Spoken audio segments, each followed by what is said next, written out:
Hi everyone, Tom here again at Strapworks.com, your leading source for webbing, buckles, and finished straps. Today, we're going to talk about how to cut webbing.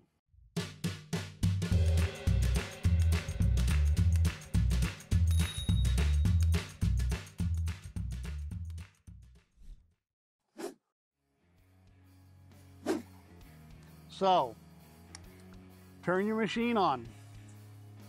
Let it warm up. How do you know when it's ready? You're either going to see it blazing hot with that redness in the middle of the blade, or if you get your hand close, you will feel the heat. So it's ready.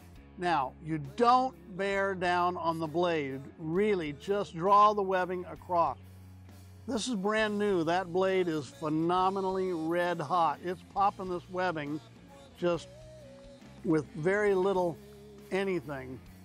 Okay, I know what you're saying. You bought a length of webbing, you're making a belt for your grandson. You're not about to buy a production hot cutter. Good pair of scissors, cut that webbing the length you want it, Bic lighter, and don't actually put it against the webbing. You run it up very close to the webbing, and you can see the fibers burning back. So now what we have is a finished edge. Okay, as always, thanks for watching.